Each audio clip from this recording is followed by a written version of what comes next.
The title of his speech is, Where Do You Call Home? Sean Moore's life has been a living testament to the strength of the human spirit. He has called many places home. As a boy, living in a group home for abused children, as a young man in the New York City homeless shelter system, and most recently on his ex-girlfriend's sofa after a sudden breakup, Sean has come to appreciate the value of home.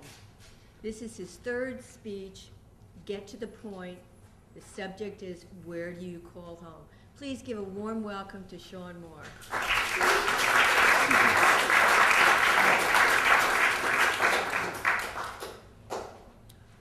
Madam Toastmaster, fellow SEC Rough Riders, and most welcome guests. The year was 1979, and my mother introduced me to my new stepfather. I was very excited about the proposition of having a dad. Unfortunately, he wasn't quite as excited about having a new son.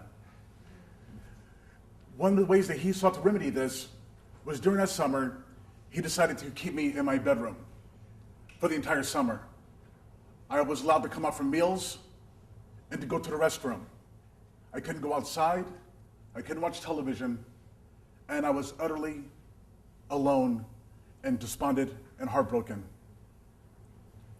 Yet and still, in that place, there was a voice that spoke to me, that comforted me, that brought me back to be present so that I could survive that and keep my sanity.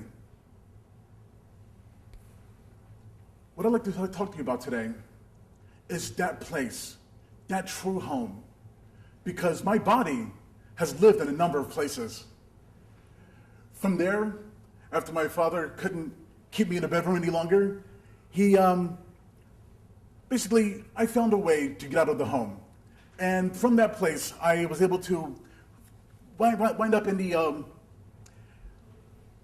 a group home. In this group home was a very special place. It was my first opportunity to live in an environment where I was actually supported, and I felt loved, and I felt comforted. In this group home, there were several boys. All of us were there for many reasons. Most of us were there because we had suffered some kind of neglect or some kind of abuse. But yet and still, in this place, with all these strange boys and staff members, and in the state of Texas, being taken care of by the state of Texas, I was able to finally have a place to call home. And as I talked about the idea of home, I came to discover that it was someplace within me.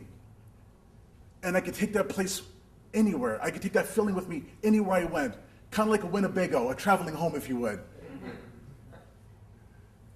From the group home, I was able to go on with my life, join the military, do several other things. But yet and still, the pain and the difficulties and the trauma of being that boy who was locked in a room, who was abused, and who felt neglected, stuck with me. And I never really got myself on track. There were a lot of drugs and alcohol involved, a lot of really self-destructive behavior, things that I did to help me satiate the pain. Needless to say, I didn't have a very strong career or a very stable home life. So therefore, when I moved to New York, after a couple of years of living with my cousin, I found myself homeless on the city streets of New York City. The thing that a lot of people don't understand about being homeless, not just in New York, but anywhere, is like being in prison, yet you are locked outside. And let me explain that just for a moment.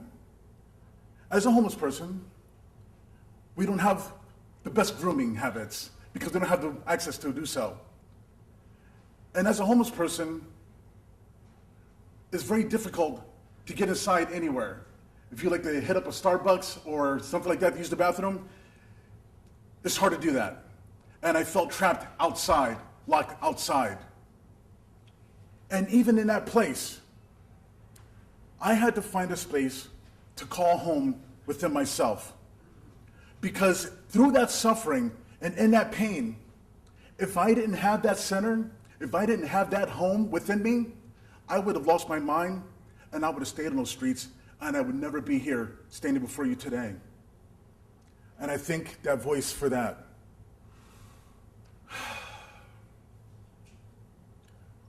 Moving on from there, I've had the opportunity to meet some wonderful people.